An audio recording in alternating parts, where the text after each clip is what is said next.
You ask Tiger to solve. This deals with linear equations with one unknown. The final result is x equals 12 over 5. Let's solve it step by step. Simplify the expression. Find the greatest common factor of the numerator and denominator. Factor out and cancel the greatest common factor. Isolate the x. Multiply both sides by 15.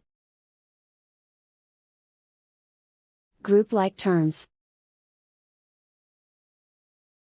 Multiply the coefficients. Simplify the fraction. Multiply the fractions.